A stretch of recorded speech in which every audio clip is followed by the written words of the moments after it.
Hey everyone, if you're a longtime listener, you might recognize this episode as one we did many years ago when we first read Dune by Frank Herbert on this podcast.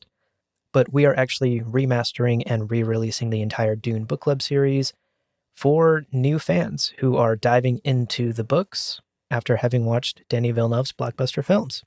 So whether you are a longtime fan and you're re-listening to this series, or if you're a new listener who just picked up the book for the first time and are looking for a spoiler-free guide through the world of Dune, we welcome you, and we're so excited that you're here. Thank you so much for listening. A podcast. Scrawny script. There may be listeners nearby. That could be the remains of a radio broadcasting station. This is pretty far south into the RSS feed. This has the feeling of a Gom Jabbar episode. Are we certain the episode will be good? Kynes promised it would be. Hit play.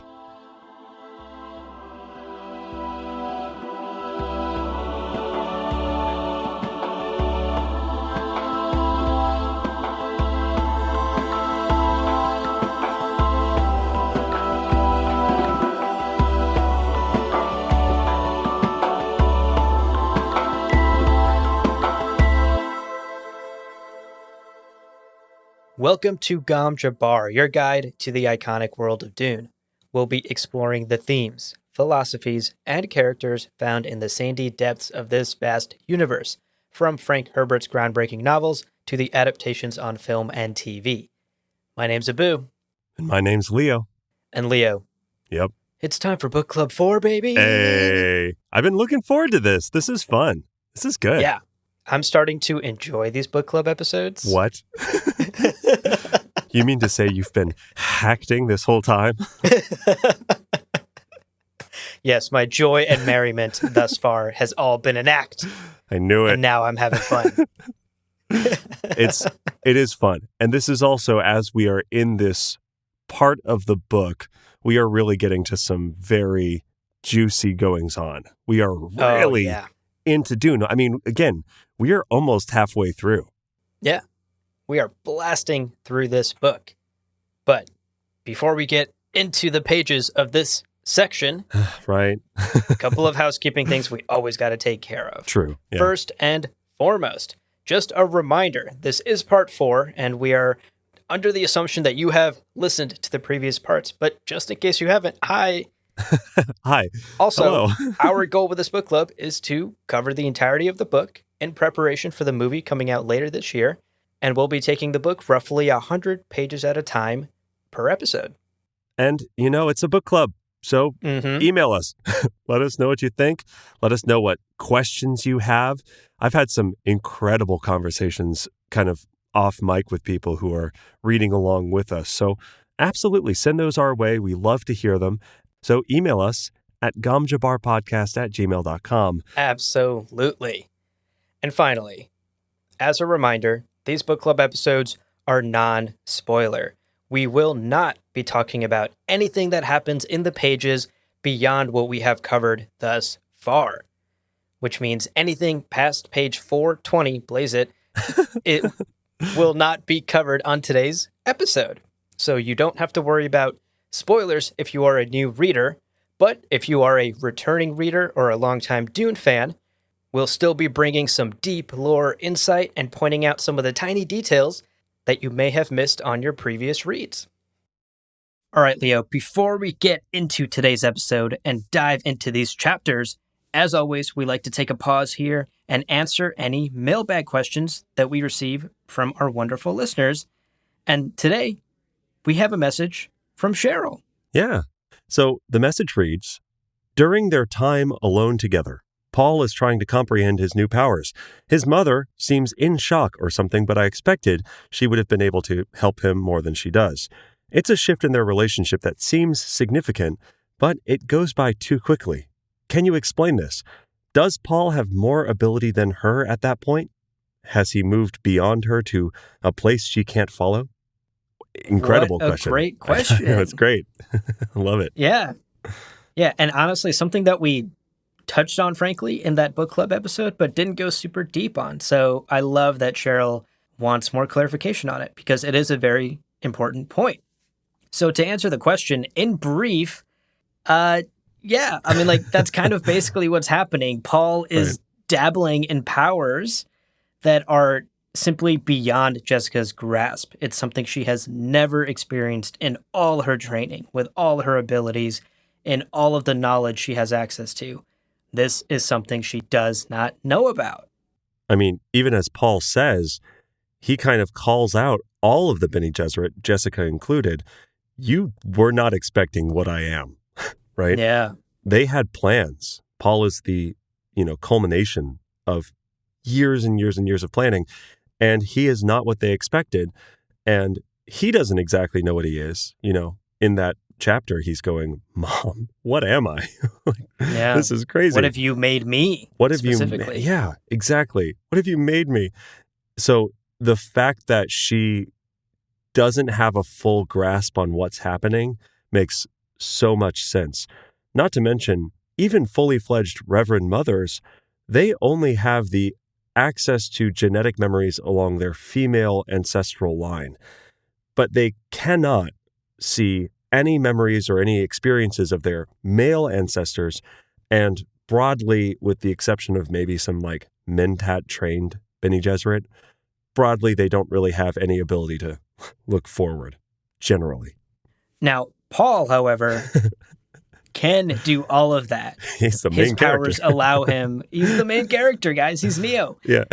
His powers do allow him to access his male genetic line, his female genetic line, the past and the future. He is firing on all cylinders here. And again, something that Jessica simply does not understand. Something that even a fully trained, top of her class, Reverend Mother wouldn't be able to comprehend.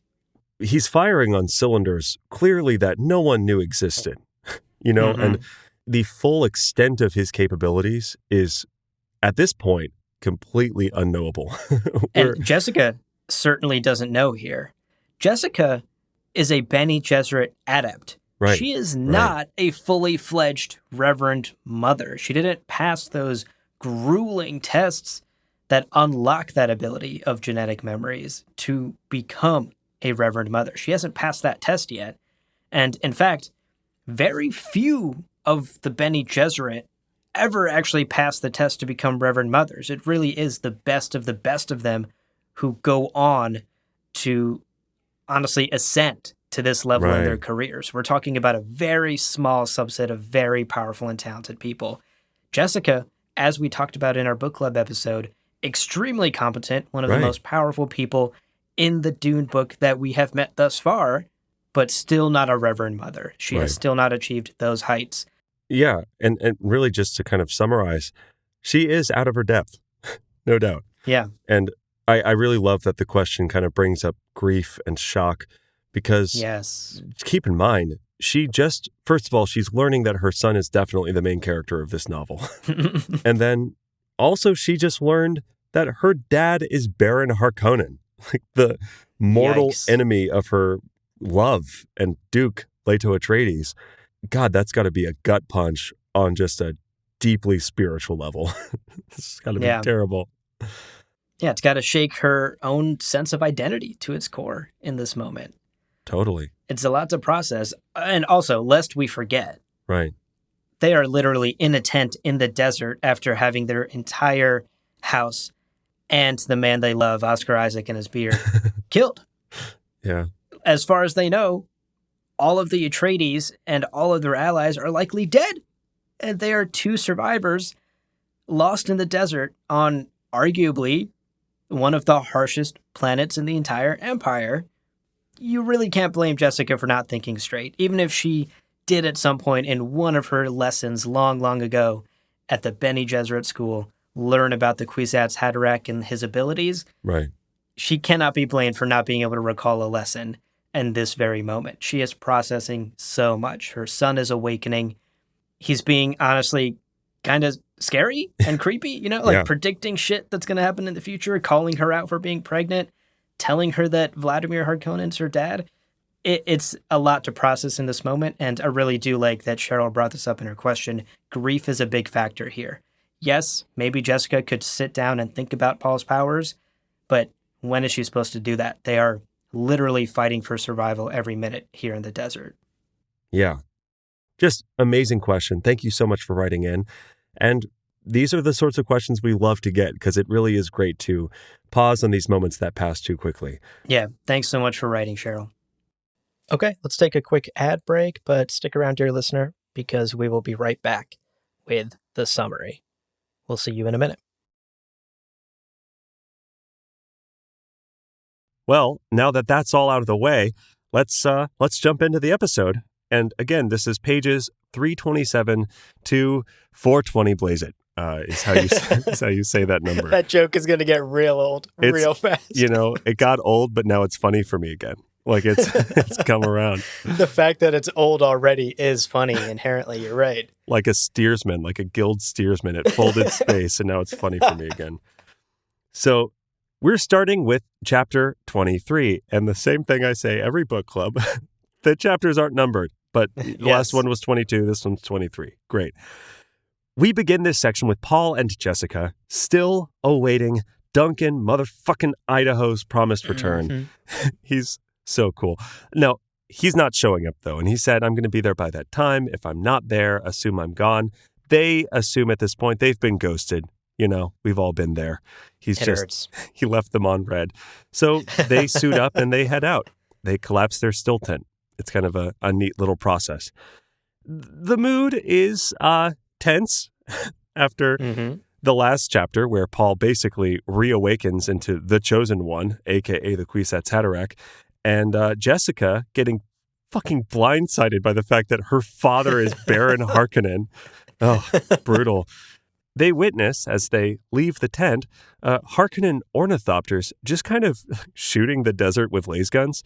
It's like shooting the desert. And it's like, okay, so they're hunting for us. Okay. And they think about that for a moment, but then, bum, bum, bum, we've got unknown ornithopters, which might sound familiar because this is how a chapter ended like 5 chapters ago. But guys, it never gets old. We've got ornithopters coming in at nighttime. It's exciting. It's thrilling. A thrill indeed. And also maybe Frank wrote these chapters a few weeks apart. Yeah, forgot about that. Oops. Chapter 24, we join Mentat Thufir Hawat with a small band of Atreides survivors who escaped that Harkonnen attack we talked about in the last episode. Thufir and this gang of Atreides have a Fremen escort with them and are sort of chilling at the edge of a basin here. We spend a lot of this chapter inside Thufir's head, actually, and he's thinking a lot of thoughts. He's a Mentat. He's doing those calculations. That's his thing. Loves to do it. Yep. The primary thoughts, kind of at the forefront of his mind, are, I'm pissed.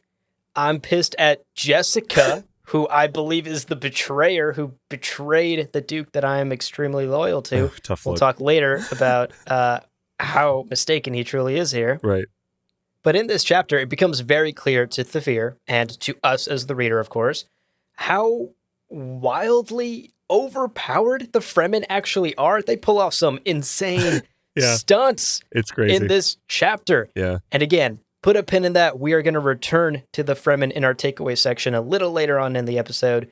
But just to throw some facts out there, we learned that the Fremen took out a combined Harkonnen and Sardaukar force of 100 and only lost 2 men doing so. Wild. And in this chapter, Thufir himself witnessed Fremen overpower an ornithopter full of Sardaukar soldiers. Incredible. Absolutely crazy. Unfortunately, as powerful as the Fremen are, they are unable to protect Thufir in this moment because the scene ends with a Sardaukar ambush. The Fremen escort gets killed, and our favorite Mentat gets hit with a stunner. Boom. He's passed out, folks. Rattled again. Ever rattled, Mr. Thufir Hawat. Chapter 25. We rejoin Paul and Jessica as the ornithopters land, and guess who it is? It's Duncan motherfucking Idaho did not leave them on red. My man did not leave them on red. This man shows up. He's fashionably late, folks. And you know what? Paul knew it was him from the way he was flying his ship, which is just such a niche talent. Like, how do you show that off to, I don't know. I'm trying to picture his America's Got Talent audition, and It seems Not exactly a showstopper. It's not. But it's cool in this situation. Now, Duncan's not alone. He's got the company of Dr. Kynes. And very quickly, Paul and Jessica are sort of shepherded into this ecological testing station where Kynes is he's using this as a base of operations for Fremen goings-on. And very quickly, kind of a major bomb drop is we learn that Dr. Kynes is Liet, that we've been hearing about since we arrived on Arrakis. You know, we had people going, only Liet knows, or it's in Liet's hands. Everyone, including like Thufir, were like, is that a local deity? No, it's this guy. It's literally Dr. Kynes. He's just good at taking care of shit. People are like, it's in Liet's hands. He's got this. It's very passed over in this moment. Both Paul and Jessica are like, okay, I guess he's Liet. Cool. Yeah. Now, initially, Paul comes on a little strong. He's new to this being a Duke thing. He's only been Duke for like 40 hours. But within 2 pages gets Liet's unquestionable loyalty. Again, amazing. 180 degrees Liet is playing his trump card, which is... His plan for his first 100 days, incredible. It's so good. And, oh my God. Now, before Liet formalizes his decision to become an active ally of House Atreides, Harkonnen forces discover the base and kind of fighting breaks out. In this subsequent scene, we learn that Duncan Idaho receives a mortal blow. We don't know. It's so sad. We don't know if and when he dies, but it's very clear to both Paul and Jessica that he is going to be dead very soon. And in that moment, you know, Liet makes the decision to help House Atreides and to ally himself with the young Duke. He splits them up. He sends Paul and Jessica to a stashed away ornithopter, instructing them to fly fucking straight into one of those Coriolis storms that Paul was reading about with Dr. Yui, you know, cuts through flesh and bone like butter. These sand particles will tear to pieces. Well, guess what? Fucking fly into it, kid. It's going to go great. They board the ornithopter. We hear a little bit about prescience and more about his thoughts here a little later in our takeaways section. Once they've taken off, Paul and Jessica are briefly chased by Harkonnen pilots, but Paul's piloting skills are amazing. He's got the best teachers. He passed his ornithopter driving test real early at like age 5. So they get away, and in a truly, truly iconic scene, he plunges the ornithopter into the sandstorm with the simple goal, folks. You got to get high and you just got to stay there. That's also a very concise summary of my Friday nights as soon as I get off work, because it's the freaking weekend, baby. Bro, get high and stay there. Absolutely. Learn from Paul Atreides, 100%. Chapter 26. Woo! We are back with Baron Vladimir Harkonnen. Yeah. As he's woken up by his newly appointed head of guard. And Nefud has some great news for the Baron. Paul and Jessica are dead. Hey, that's good. They're probably. Oh, wait. Most likely. Okay. Definitely dead is what he is. Seems verbatim what he delivers here. Yeah. What's more, in addition to that wonderful maybe news, they also realized that Kynes was a traitor. Oh. Recall that Kynes was supposed to work with the Imperial and Harkonnen plotters to take down the Atreides. And of course, Duke Leto Atreides and his wonderful beard won him over, as we talked about in a previous episode. So they realize Kynes has sided with House Atreides.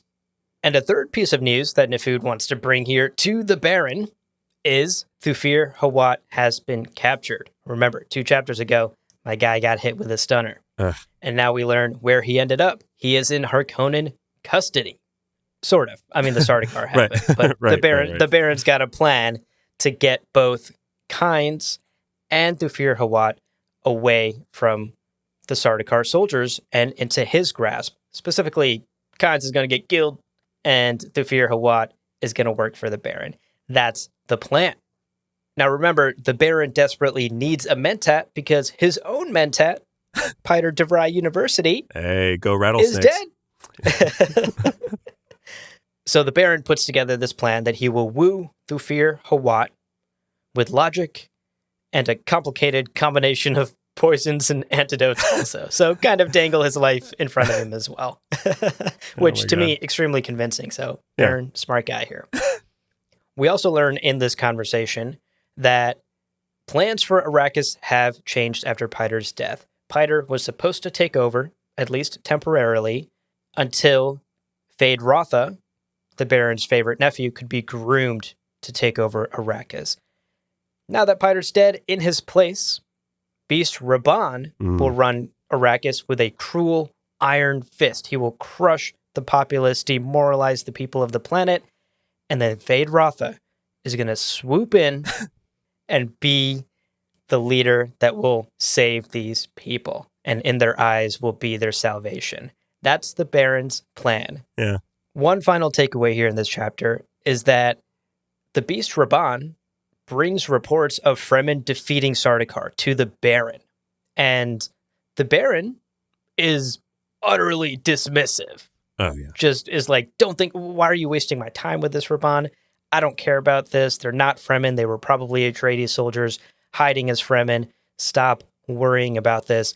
I need you to desperately wring Arrakis for every penny you can, because I just blew the entire budget for the next 60 years in this plot against the Atreides. That's really all he cares about, and he ignores these omens about the Fremen.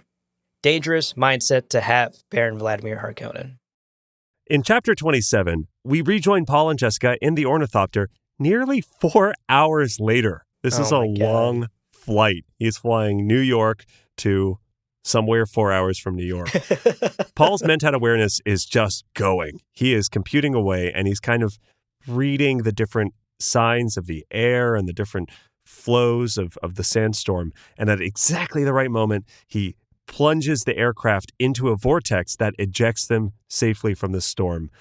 Now, he manages a super bumpy landing, and they immediately have to just run as fast as they can because, you know what? Those deep desert spicy boys worms love to eat a good ornithopter. And sure enough, a worm always shows up, they were warned, and one does. And he eats their aircraft whole, and they are stunned at the size of this spicy, thick desert boy.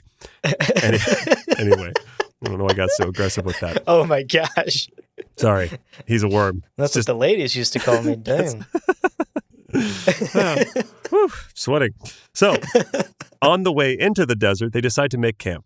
Paul leads the way into a cave, and whoops, Jessica, the elite Bene Gesserit, slips and gets buried in sand.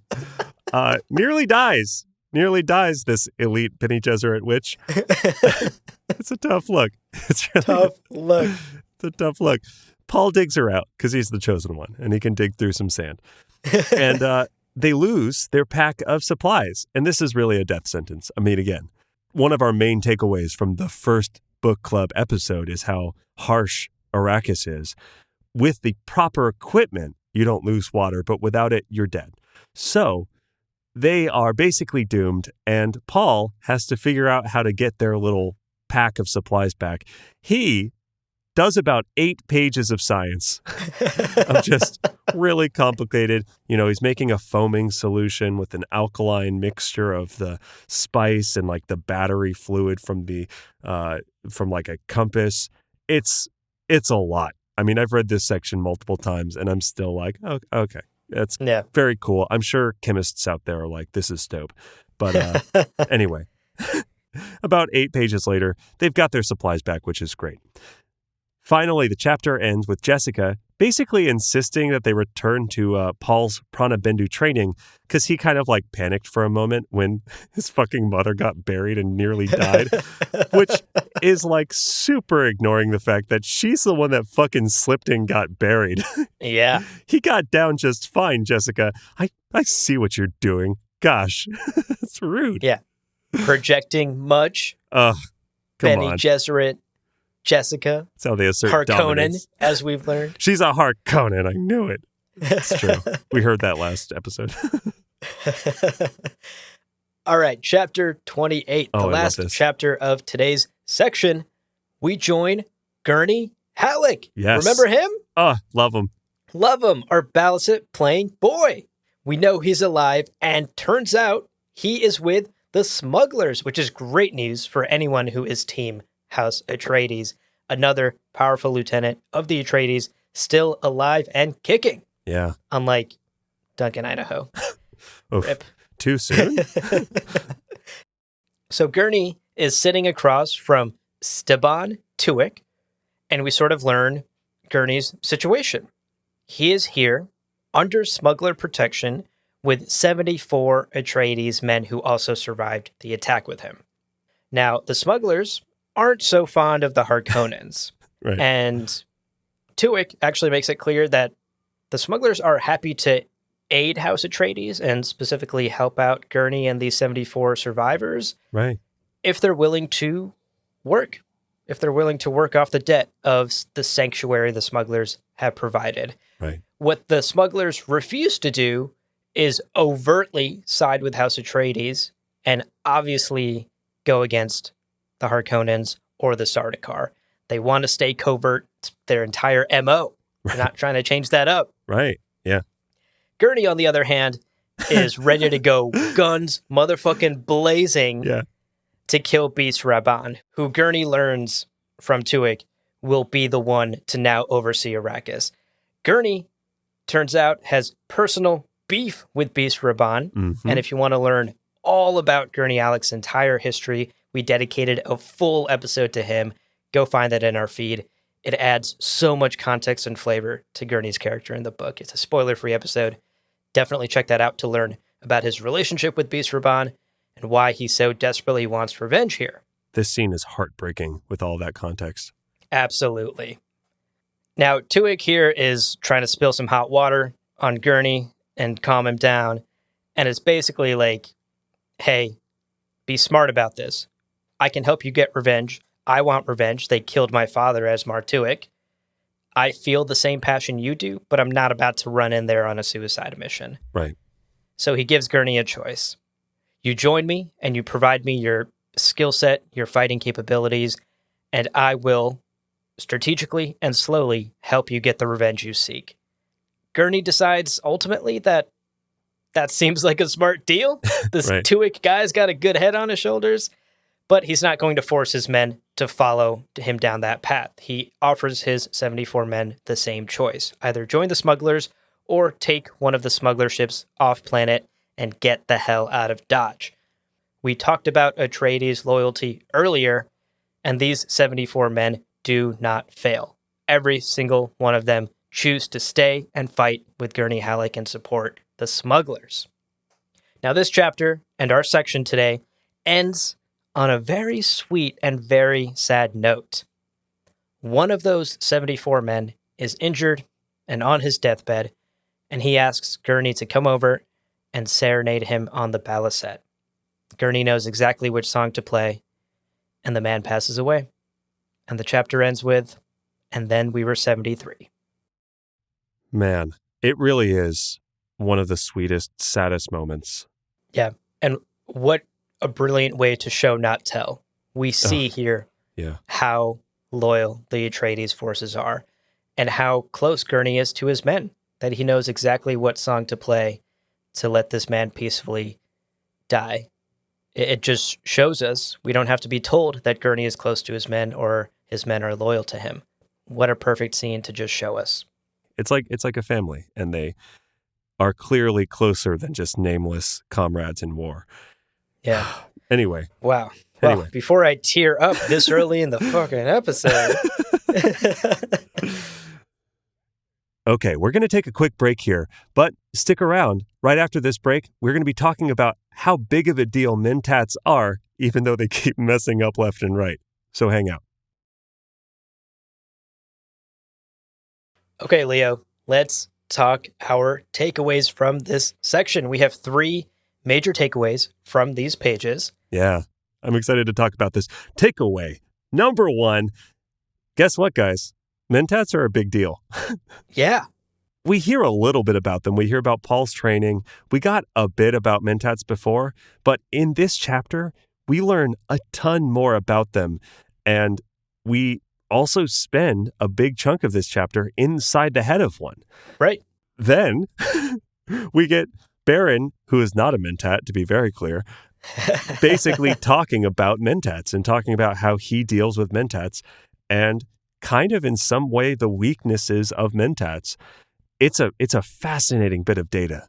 Yeah, absolutely. And look, we actually dedicated a massive 2-part episode to mentats. But since that episode is spoiler, and if you're a new reader, we want to make sure you're caught up, let's do a quick spoiler-free overview of what mentats are and what we've learned about them thus far in the book and what we learn about them specifically in these pages. Right. So backing up a bit, the Dune Encyclopedia, which is this massive sort of compendium of extended Dune lore, tells us a little bit about the history of mentats. Now, mentats are basically human computers. They are people who are disciplined through years and years of intense training to process and store immense amounts of data. Again, all of Dune is post-computer. There are no computers. So there is this sort of gaping niche for we need something to crunch some numbers and to, add some sums, but also just to keep track of stuff. There's so many things going on in the galaxy.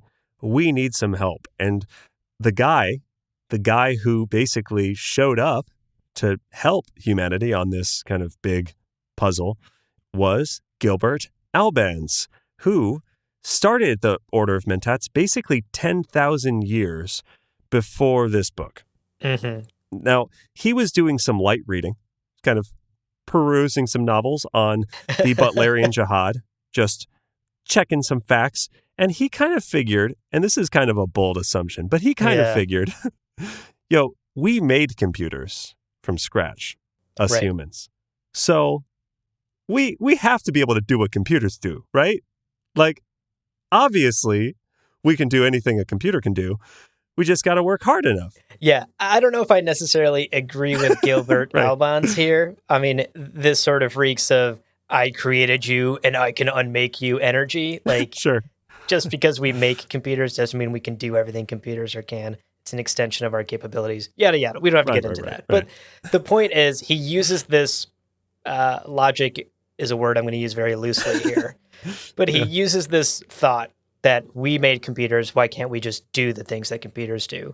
To formulate over the next few years a secret training program, basically, to start creating the first quote-unquote human computers, which he names mentats.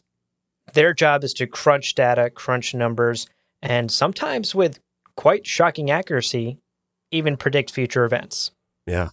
And of course, as you can imagine, in a post-computer world, these mentats just instantly became valuable tools for everyone. Politicians who have some scheming to do.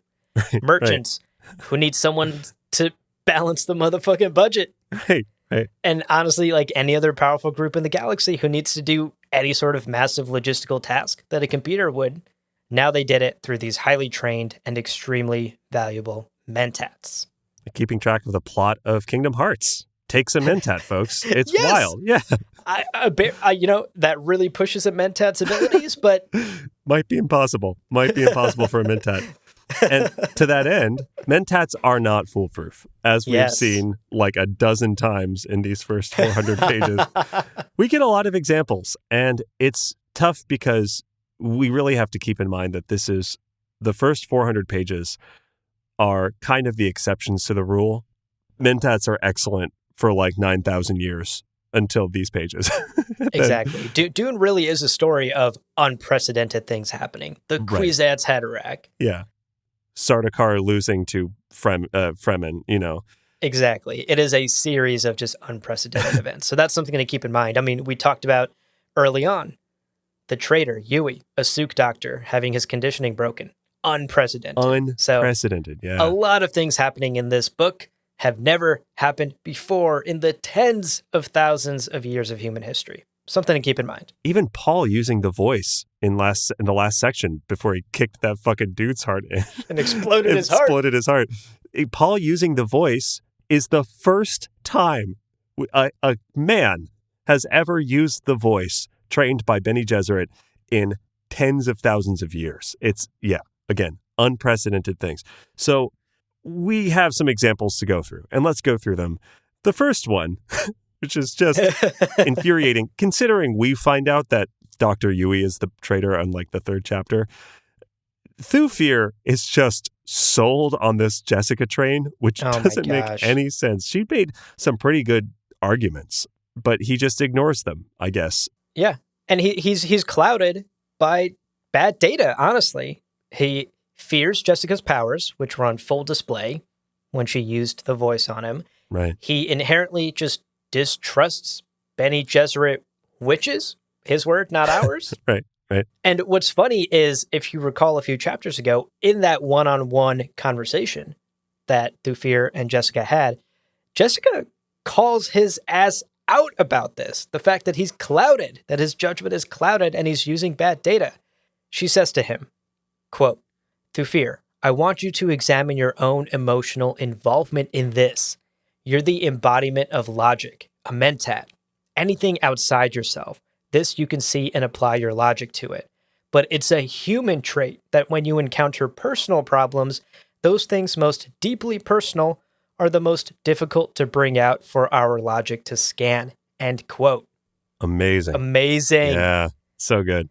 Just poking holes through his theories, just being like, dude, you're too close to this. Your emotions, your biases are allowing you to make bad calls.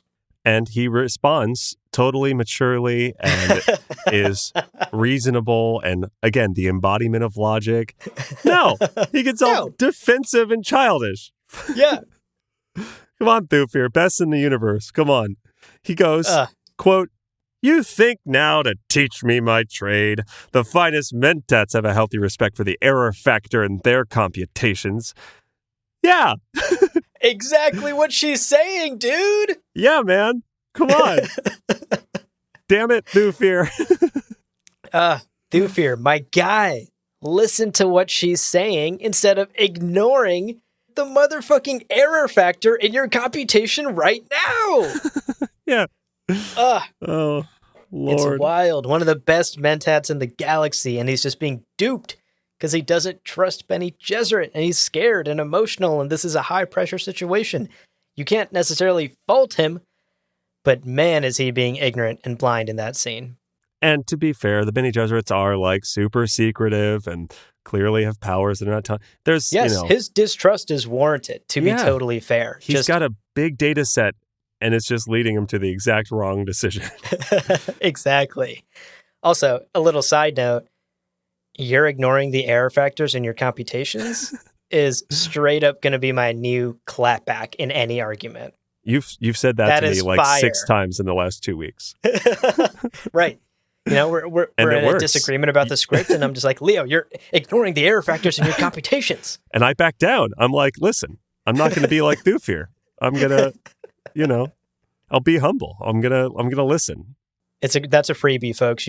Everyone feel free to use that. It's a great one to throw out in the middle of arguments. That would be a good sticker. Anyway, now, whereas a computer might be cold, clearly we are seeing that mentats are not. Mentats are not cold calculating machines. They are humans. And this is, to be very clear, actually part of one of their strengths. Mentats have the ability to make intuitive leaps that a computer cannot make because computers are bound by their program and they're bound by data. But humans are not. No matter how well you train a human, they're going to have instincts and they're going to have gut feelings or they're going to be able to read situations in a way that can't be articulated. Emotions always play a role in the mentats calculations. Mm-hmm. Quote, Hawat's shocked fury had mounted until it threatened the smooth functioning of his mentat capabilities. And this is as he's sort of discovering the extent of the Harkonnen attack. Yeah. Now, as we continue in these chapters, we learn in this conversation between the Baron and his head of guard that mentats can be fooled. Despite their incredible abilities of logic and calculations, there are ways to fool a mentat. If you remember earlier in the book, Piter even complained that the Baron's constant criticism of him inhibited his effectiveness as Right. a mentat. And, I say that to my manager like every day at work. Like the constant criticism, not great for my productivity. It's understandable. Again, there is a human side to these human computers. They are not cold, impartial machines. Does your manager say, well, it sounds like you're ignoring the error factor in your computations right now? Yeah, he always hits me with that one, and I got nothing to say back. It's so good. It's a a killer. rock solid It's argument. It's like Family Atomics. It really ends the argument. Yeah. Exactly. Now, the Baron's entire plan to win over Thufir to his side hinges on wooing him with bad data and bad logic. And specifically, he's going to be leaning pretty hard into this hatred of the Bene Gesserit and his burning hatred specifically for Jessica at this point, who Thufir fully 1000% believes is the traitor. There's a great quote in this chapter. Quote, "He must be convinced he's not to blame for the Duke's demise. It was all the doing of that Bene Gesserit witch. He had an inferior master, one whose reason was clouded by emotion. Mentats admire the ability to calculate without emotion, Nefud. We will woo the formidable Thufir Hawat." End quote. Rude. Duke Yeah, Leto first of all, rude. has a great beard. Come on. Great beard. Second of all, notice the language the Baron is using in that quote. This idea of emotions clouding your reason, or this idea that mentats admire this ability to even set emotion aside and perform their calculations, something Thufir clearly is unable to do here. Again, as Jessica said, he's too deeply personally involved in all of this. Right. And it's hard for him to separate those emotions. And the Baron is going to play right into that. That is how he is going to trick this human computer to work for him, or at least convince him to work for him. Also, the whole antidote thing and dangling his life in front of him. That's a major part of this plan. Also, too. like poison and antidotes. Yeah. Yeah, also poisoning him. That's a whole other part of the plan. Kind of a backup. Baron's a smart guy. Devious scheme. Also, poison. I mean, we got to have the Exactly. poison. The poison's got to be I'm going to hold a gun to his head. torture his wife. Yeah, it's But in this chapter, really, the Baron puts it quite plainly, actually. He says, quote, "The way to control and direct a mentat Nefud is through his information. False information, false results." End quote. And that's about as simply as you can put it. That is where mentats may fall short. That is where the human part of mentats may inhibit their abilities. And, just to defend Thufir for a bit. Yeah, we've been ragging on him quite a bit here. First of all, give computers bad data, they're going to give you bad results as well. So, Totally. it goes with the territory of the job. But he's also not totally inept. And I feel like he doesn't really get any credit for these things. He does pretty well because, again, we mostly see his errors and we see his mistakes. Keep in mind, he actually pretty much completely correctly calculates the massive cost of the Harkonnen attack, with the Imperial forces bolstering their ranks. 50 years of spice mining on Arrakis couldn't cover it. So it's Wow. just insane, especially considering we hear during that staff meeting the number of billions of Solaris. It's an unfathomable amount of just money. Yeah. I mean, look, I'm doing some quick napkin math here. 50 years, 10 billion Solaris coming in a year. Yeah. We're talking 500 billion Solaris. The Harkonnens just dropped $500 billion. Are you sure you're not a mentat? That was pretty fast. Look at you calculating with your head. Yeah, putting my emotions aside. I hope you don't edit out you almost saying 50 billion. 50 times 10? 50. You know what? I forgot to account for my error factor. Happens to the best of us. Happens to the best of us. Happens to We're you supposed to be mostly. defending Thufir. Moving on. Oh, right.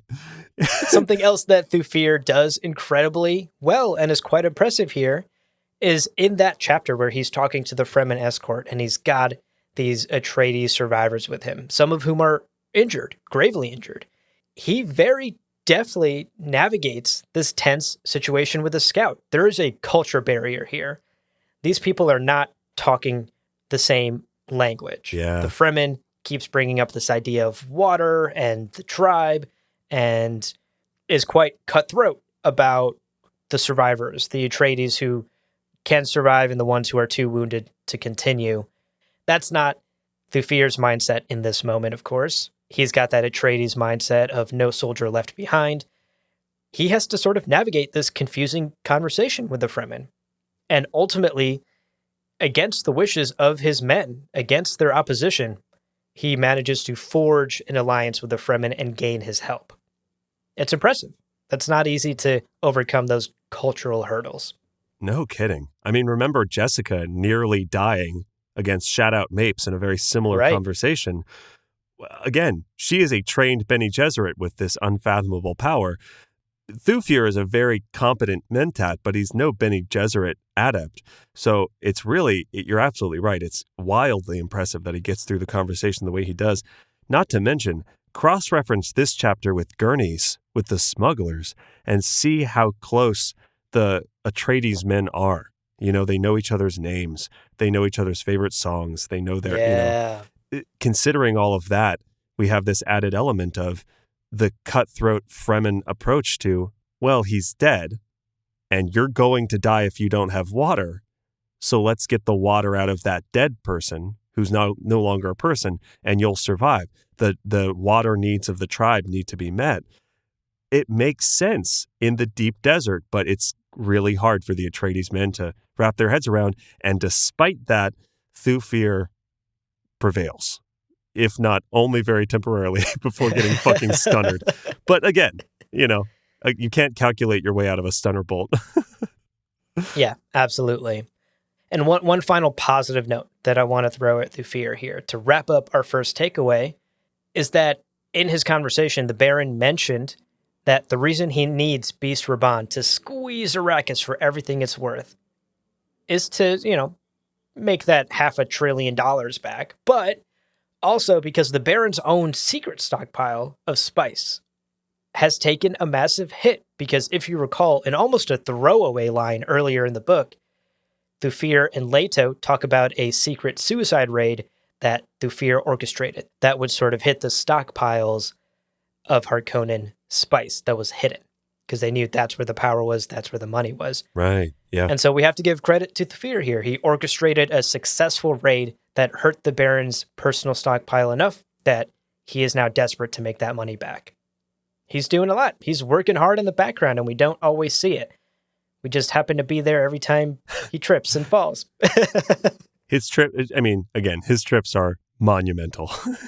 Yes. They are massive falls. Not as bad as Jessica's trip in the sand, her but literal nearly. trip is hilariously literal. His are more figurative. Let's move on to takeaway number 2. Yes. Prescient blindness. So this is so cool and immensely important, but it also involves a lot of quotes. So buckle up, folks. Buckle up. Turns out this book club includes reading. So pretty clearly by now, we're seeing that prescience is not all it's chalked up to be, right? Upon awakening, Paul isn't like, oh my God, this is dope. He's like shaken to his core. He's looking at one future involves a jihad. The other features atrocities he won't even name. And the whole time he's like, am I forced to choose? That's wild. We don't know. There are so many terrible possibilities and not that many hopeful ones. Clearly, it's not all it's chalked up to be. But there is some uncertainty here. We're not sure if these are the only 2 paths that he has. We are not sure if, he's locked into anything or if he's just kind of seeing possible routes to take. And this section actually gives us a lot of really good hints as well as some just outright explanations, which at this point in the story is needed. I definitely find myself scratching my head at times because Frank does get pretty poetic in the way he writes about this stuff. Yeah, completely. And honestly, I kind of appreciate that prescience is at this moment as confusing to us as it must be to Paul. Oh, totally. Yeah. There's no rule book. No one's about to hand Paul a book that's like how to learn prescience for dummies. Like, Right. he's got to figure this out as we, the reader, are also sort of experiencing this alongside him. And like you said, we're also experiencing the downsides of prescience as well. In the scene where Paul is boarding the ornithopter, there are some really interesting thoughts racing through his mind outside of like, shit, gotta get out of here. Right. Yeah. There's a great quote here. Quote, Paul nodded, fighting an abrupt reluctance to move. He knew its cause, but found no help in the knowledge. Somewhere this night, he had passed a decision nexus into the deep unknown. He knew the time area surrounding him, but the here and now existed as a place of mystery. It was as though he had seen himself from a distance go out of sight down into a valley. Of the countless paths up and out of that valley, some might carry Paul Atreides back into sight, but many would not. End quote. Huge. Wow. Incredible. I love that valley metaphor. That's a great way to help us visualize this idea that decision nexus, this point in time where Paul is right now trying to get this ornithopter off the ground, he hasn't seen in any of his infinite visions. Right. He doesn't know what's going to happen. This is a huge blind spot. And he might see the paths that, quote unquote, come out of this valley, come out of this ornithopter incident. But right now, he's literally flying blind. He just doesn't know what the right choices are to get to one of those paths where he survives, where his mom survives. It's wild to think that there are these pitfalls in prescience. Yeah. And again, this is contrasting. It's not just he hasn't had the vision yet. It's there are places that he cannot see. Yeah. It's wild. Now, this is topped off by his kind of self-reflecting realization. Quote, he joined her in the ornithopter, still wrestling with the thought that this was blind ground, unseen in any prescient vision. And he realized with an abrupt sense of shock that he had been giving more and more reliance to prescient memory, and it had weakened him for this particular emergency. If you rely only on your eyes, your other senses weaken. It was a Bene Gesserit axiom. Such a great axiom. So good. And you got to imagine, the kid wakes up with superpowers one day, wants to use them. This is his realization. Damn. I might have been using them too much, and now I have to fly this fucking flappy helicopter into a deadly sandstorm. Well, here we go. Right. Oh, God. I mean, how scary to think that he just got his powers and he's already relying on them so much that the moment he can't, he's suddenly like, oh, fuck. The rug is pulled out from under him. This is 12 hours later. He woke up. This was like night 1 in the tent. This is day 2. It's like... Yeah. He's relying on his eyes too much and his other senses are weakening. He's beginning to trust too much in this prescient that he knows so little about and just awakened like a day ago. I also so very shortly after, we rejoin them in the ornithopter after the 4 or so hour flight. And he notices that he's basically nearly emerging from this nexus point, and he's kind of sensing, okay, there's where all my visions start again. It's really cool. We're getting this sense that he's got a kind of clear understanding of beginning and end of these blind spots. We have a direct quote from the book here. Quote, they were out of the storm, but still not into the full view of his prescient vision. Yet they had escaped, and Paul sensed himself trembling on the verge of a revelation. Again, love the writing in these sections. So just so good.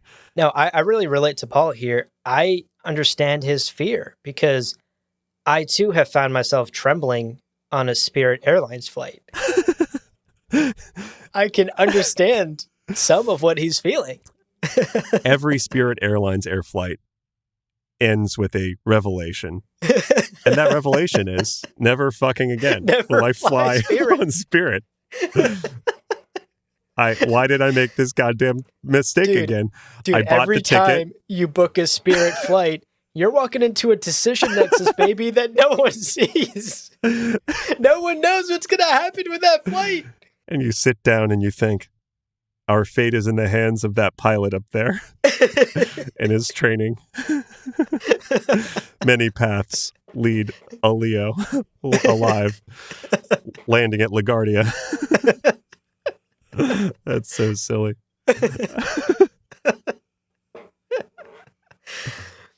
So taking a step back here, like anyone should when booking a Spirit Airlines flight, at the beginning of the Idaho Kynes chapter, this chapter where Paul and Jessica make their escape, there's an excerpt at the top of that chapter from Princess Irulan Carino about Paul's prescience, and it's such a great excerpt. We want to read it here in full. Right. Quote, Muad'Dib could indeed see the future, but you must understand the limits of this power. Think of sight. You have eyes, yet you cannot see without light. If you are on the floor of a valley, you cannot see beyond your valley. Just so, Muad'Dib could not always choose to look across the mysterious terrain. He tells us that a single obscure decision of prophecy, perhaps the choice of one word over another, could change the entire aspect of the future. End quote. Incredible. Oh my God. Yeah. The decision nexus, this blind spot that could go in a million different directions. What a terrifying concept that Paul just learns here. Reminder, in the middle of running for his life. Right. Trying to escape the deadly soldiers that just wiped the floor with Duncan, Idaho, and are chasing after him and his mother. And what insight into prescience. How deadly it truly can be. It's not some superpower. This is a burden that Paul Atreides has been given. So, after the ornithopter flight, Paul is looking out on the desert, and he realizes, holy shit, I've fucking seen this. Yeah. I've seen this scene. I've seen this moment in my life in a prescient vision. But you know what? It's different. This Yikes. is the Snyder cut. There are differences, folks. The armor is spikier now. It's a little different. It's like a square resolution. It's weird. So, again, here's the quote from the book. Quote, and he paused, shaken by the remembered high-relief imagery of a prescient vision he had experienced on Caladan. He had seen this desert, but the set of the vision had been subtly different, like an optical image that had disappeared into his consciousness, been absorbed by memory, and now failed at perfect registry when projected onto the real scene. The vision appeared to have shifted and approached him from a different angle while he remained motionless. Idaho was with us in the vision, he remembered, but now Idaho is dead. No! End quote. I know. We are in the wrong timeline! What did you do, Paul?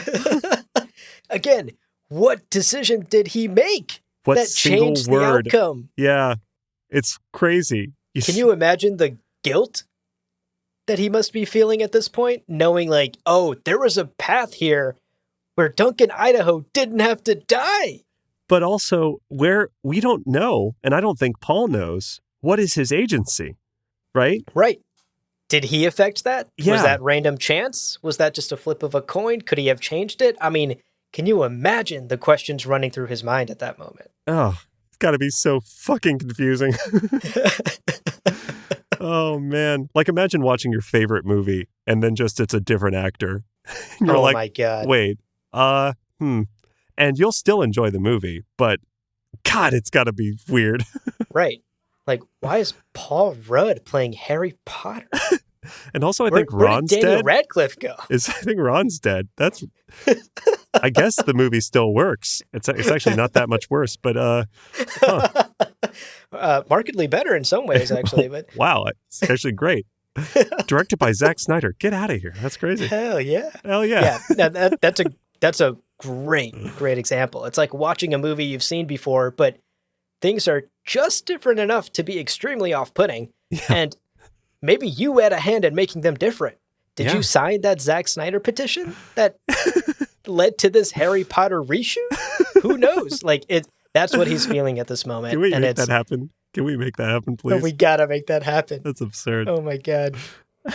Make Voldemort spikier, Zack Snyder. Make him spikier.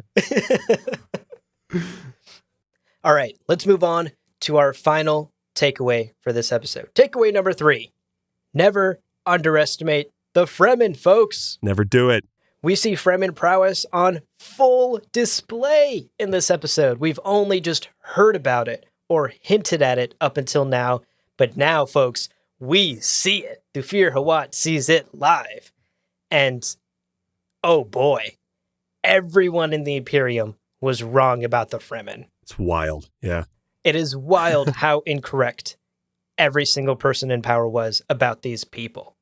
To get into some specific examples here. Yeah. The Fremen scout that Thufir Hawat is with in that chapter, casually, just real casually, like it's a Monday morning and he's ordering coffee, tells Thufir that, oh, yeah, we've already captured one of those artillery cannons that were hitting the shield wall earlier. And Thufir's like, what? What? Those cannons were defended by not just Harkonnen soldiers, but Sardaukars. Yeah. And the Fremen's like, oh, yeah, we actually took out one of those cannons. It was defended by about 100 men. Right. We, unfortunately, lost 2. Tragic. Yeah. Thufir is understandably fucking blown away by this. Give a Mentat some data. Yeah, overwhelmed with data. Quote, if only we'd had time to link up with these Fremen. If only we could have trained them and armed them. Great mother, what a fighting force we'd have had. Yeah. End quote. That is what is racing through Thufir's mind at this moment. He is realizing, oh my gosh, if we had just a bit more time. And that's truly sort of the tragedy of Duke Leto Atreides here, right? His gamble was correct. Yeah. He was gambling on the Fremen, and if things had played out just a little differently, the Fremen may have been just the tool the Atreides and Duke Leto would have needed to overcome a Harkonnen attack or an attack by the Sardaukar. Can we quickly acknowledge maybe the Fremen should have trained House Atreides soldiers? I was going to say, this quote actually rubs me the wrong way, where he's like, oh, if only we could have trained and armed them. Gurney, my guy, they don't need you. Yeah, y'all lost. They seem to be doing just fine. Right.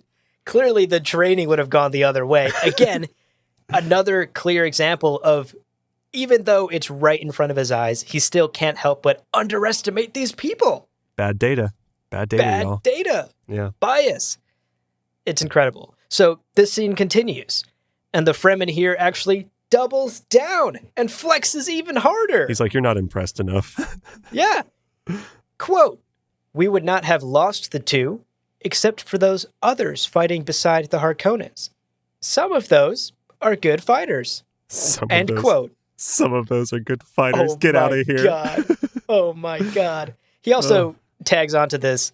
We managed to capture only 3 of them, but we captured 3 of them. Like, can you... We caught some. Like Pokemon. We caught some. We've been making a lot of analogies this episode. The only apt analogy I can imagine in this scene is if you're in Jurassic Park. Sure. And the dinosaurs have all escaped. Yeah. And maybe your Jeep has been fucking wrecked by that T-Rex. Yeah. And then you come across one of the park rangers who you were like, what? I thought these guys just like watered the plants around here. Right. Right. And the park ranger is like, oh yeah, we killed a couple of T-Rexes and actually we captured 2 of them. We named them Jim and Jimmy. Not very original in the names. But again, their skill is not being original with names. Their skill is capturing fucking T-Rexes. Right. Give the guy a break. You'd be like, what? What? Yeah. You killed and captured the T-Rexes? Insane. It's insane. And, of course, the Sardaukar, as we've learned thus far in the book, are arguably the strongest fighters in the entire galaxy, and most definitely are the most feared. Every time people talk about the Sardaukar, it's in whispers. It's in trembling voices. Yeah. This force is to be feared. The Sardaukar are literally, just a little history lesson thrown in here, are literally the backbone of House Carino's 10,000-year rule over the Empire. Insane, yeah. And in an earlier chapter, someone had commented that it would take the entire combined might of every single house in the Landsraad, in the governing body, to match the Emperor's Sardaukar forces. This one force could take on the combined might of every single house. These are the people that the Fremen not only defeated with minimal casualties, but then also captured. I'm in Thufir Hawat's shoes here. I'm blown away. Now, he's not all talk, folks. No. He's No. oh yeah, we did all this crazy stuff. And then a couple minutes later, we get the most incredible couple of sequences that I fucking every finger is crossed that we see this in the movie, because this is going to be unbelievably glorious if we get to see it. So, we basically see some Fremen overpower Sardaukar forces who arrive in an ornithopter hilariously. They pretend to be slow, dumb desert people and they wave the Sardaukar down, and the Sardaukar are like, okay, I guess we'll go talk to the slow, dumb desert people. They land within seconds, are dead. Just within seconds. And of course, the Atreides men watching are like, what the fuck? Those were Sardaukar. Jaws on the floor. Jaws on the floor. Dead T-Rexes everywhere. It's wild. And the Fremen, one of them casually just gets into the ornithopter and flies off. And Thufir's like, again, kind of showing his ignorance here, going, hey, look at that. These quote-unquote desert savages that the whole Imperium has written off can fly an ornithopter. It's crazy. Yeah. Now, immediately after, it gets better, folks. A big troop carrier arrives with a full load of soldiers. It's heavy with the burden of how many deadly soldiers it's carrying. And you know what? What's a single Fremen's life in exchange for so many?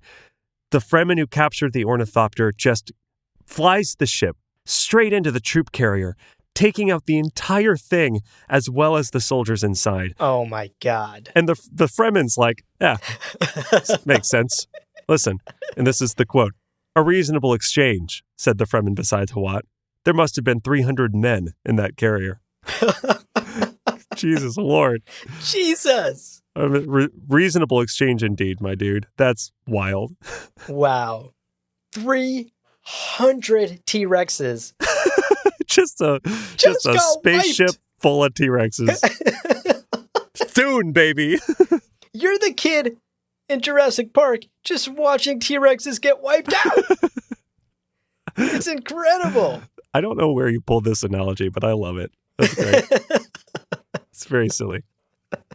Now, here's Can you the imagine? tragic... Can you fucking imagine, though, T-Rexes in Atreides uniforms? Oh my God, I think those Harkonnen soldiers are actually T-Rexes. Anyway, sorry.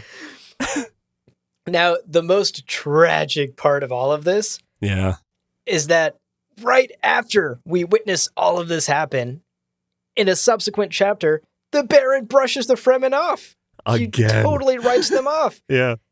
And continues to do what is basically the MO of anyone in the Empire and completely underestimate them. Right. Just 2 chapters later. We talked about in a previous episode how little everyone just seems to know about Arrakis and the Fremen. Everyone's operating on this extremely valuable planet, basically blind. And no one has bothered to try and learn about the Fremen or their culture, because again, we're writing these people off as insignificant, as a tiny population of completely worthless people. And in this conversation that the Baron has with the beast Raban, he makes it clear just how ignorant the rich and powerful of the galaxy are about the Fremen. Quote, "The Fremen aren't worth considering," end quote. That's what the Baron says when Raban just brings up the Fremen. Right. When Raban brings up the fact that there are some reports out there that Fremen could have defeated Sardaukar. Should we be worried? We're missing 200 Sardaukar. Baron's like, that's There was fine. a really full troop carrier. It's gone now. It's gone. We're missing about 300 T-Rexes. And the Baron throws a response right back at Raban. He says, quote, "They must have been Atreides men trained by Hawat and disguised as Fremen. It's the only possible answer." End quote. I also love that Beast Raban's like, well, I don't know about that. I mean, listen, we shouldn't write them off full. And then the Baron interrupts him. Ignore them, boy. They're a rabble. It's the populous towns, cities, and villages that concern us. Just like, oh my gosh. Amazing stuff. Also considering Raban is not well known for his perceptiveness or his brains. Yeah. So that the Baron does this is very, it's uncharacteristically sloppy of the Baron, who's actually fairly meticulous with a lot of his plans. Right. But also, to your point, speaks to the fact that for almost everybody in the galaxy, the Fremen are very easy to write off, and they have been for so many thousands of years.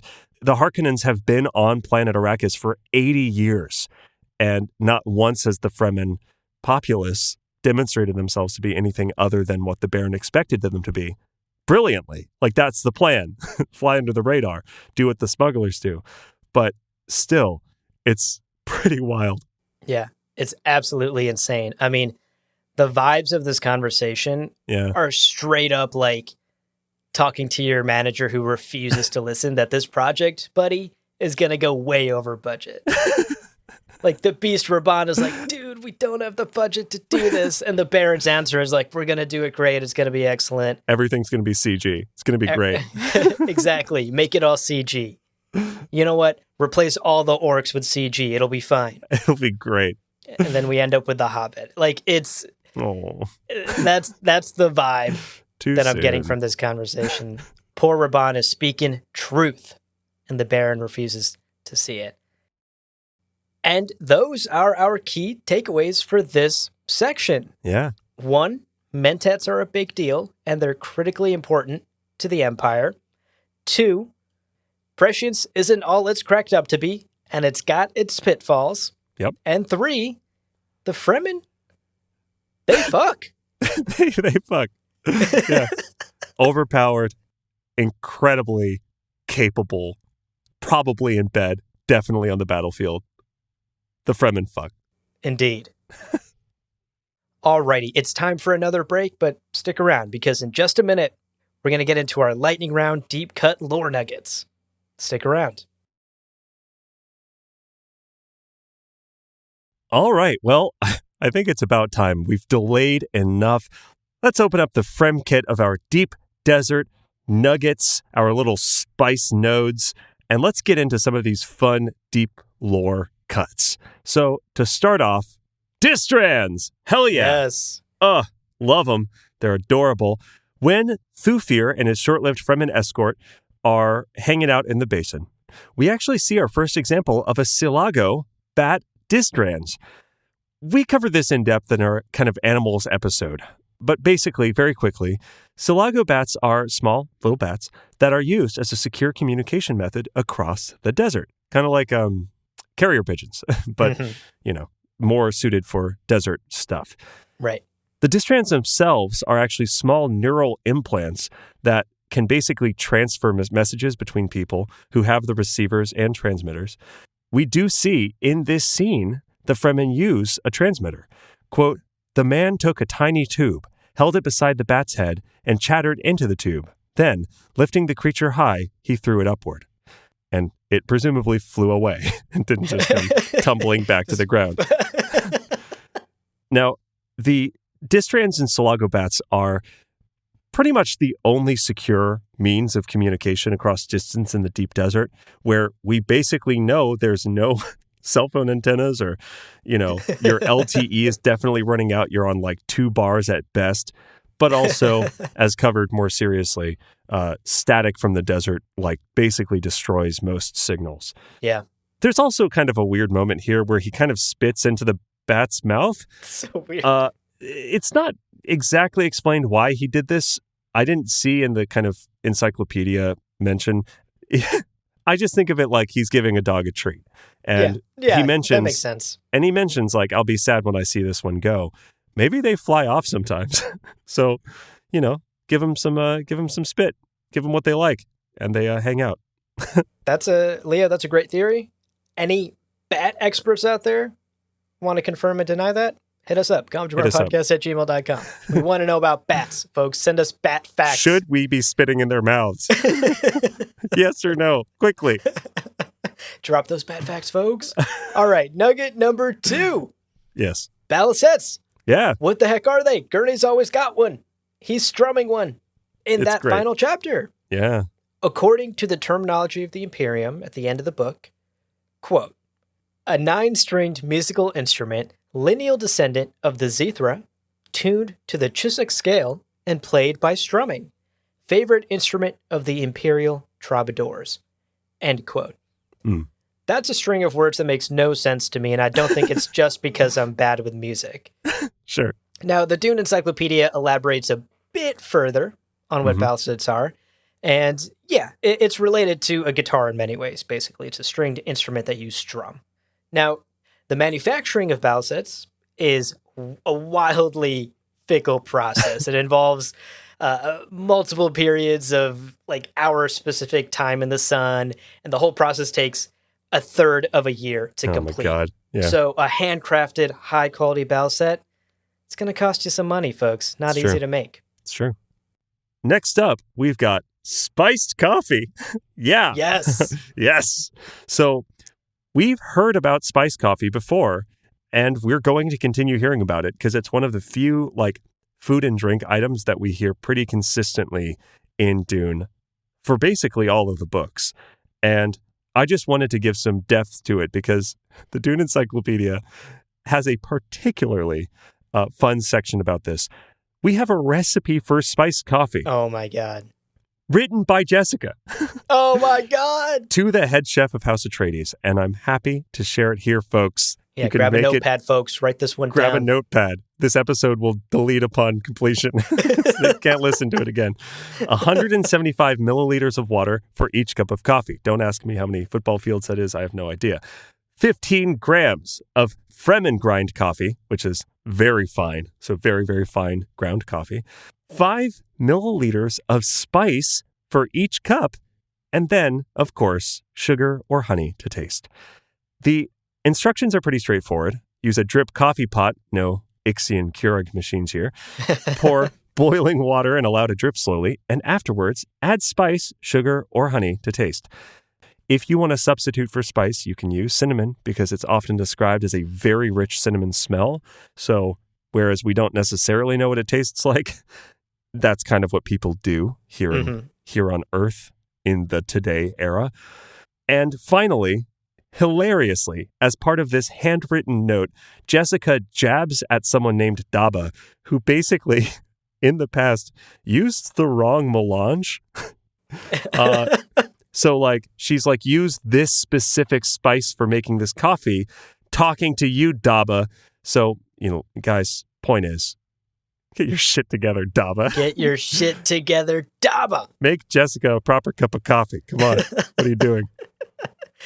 All right. Our next nugget is all about those Space and Guild rates, folks. It's an extortion.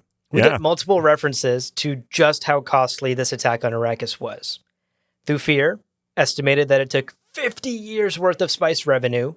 The Baron, later on, estimates around 60 years. Maybe he's inflating a bit, accounting for interest. Either way, that's expensive. Now, part of the reason for that incredible expense is those transportation rates that the Spacing Guild charges. And we can see exactly why outright warfare is so uncommon in the Empire, in this galaxy. Just imagine how expensive it would be to transport your entire army from one planet to another, Right. while having to pay those guild hazard rates, the same rates that the Baron complains about in these chapters. It's just not viable. And just a reminder, the Spacing Guild has a total monopoly on space travel in this universe. We Yeah. are in a post-computer world. Right. Computers would normally do these incredibly complex calculations to make sure your ship could safely make it from point A to point B in the galaxy and get through hyperspace. Instead, the solution that the Spacing Guild found was to train and breed these navigators who can take a little bit of spice and use a small, limited form of prescience to drive their massive highliners through hyperspace and transport people from place A to place B.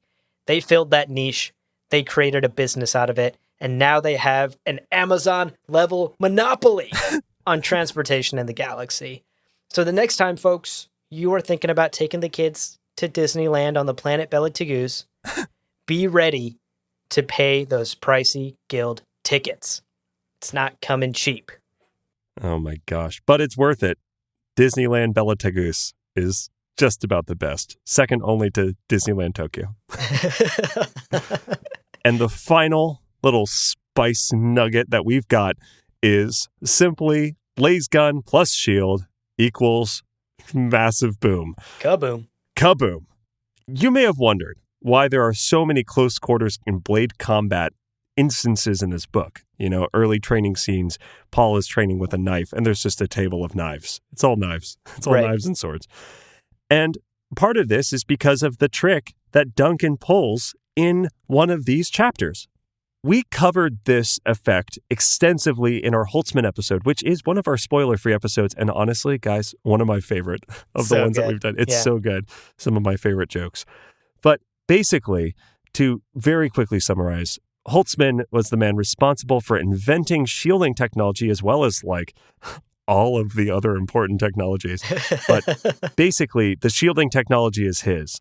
Now, they've got like a fun little quirk where normally if you shoot something fast at a shield like a bullet or like a slingshot or even just a very fast punch, it will deflect, kind of like a Newtonian fluid. You know, you come at it fast, it's going to bounce you away.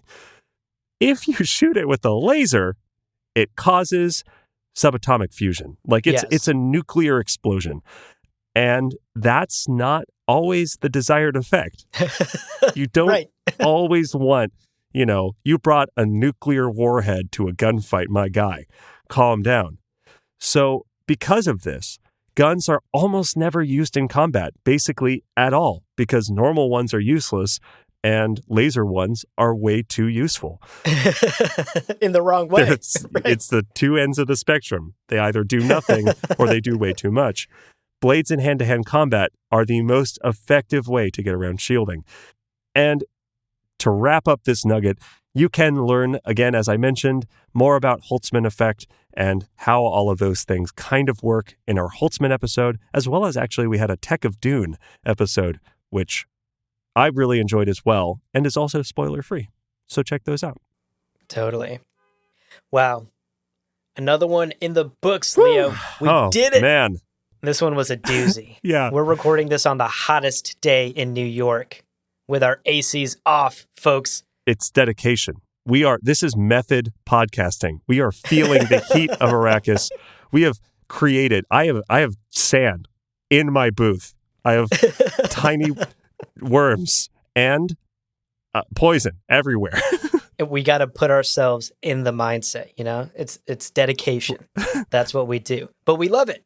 So for our next episode, for Book Club Episode 5, be sure that you've read through page 500, even on the nose, basically up until the sentence, "I cannot let it be."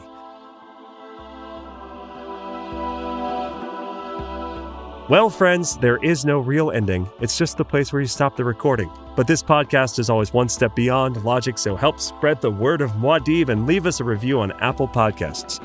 And be sure to check out the other shows on the Lore Party Podcast Network on loreparty.com. You can also follow us on Twitter and Instagram at lore_party. Thank you so much for listening. And remember, he who controls the podcast controls the universe. We'll see you on the golden path. And that's our takeaways for today's episode. 1, let me look at them. Scroll. Hold on. Oh, fuck. So much scrolling. This is a 15-page script. This is going to be a 2-hour recording. Yeah, Have fun.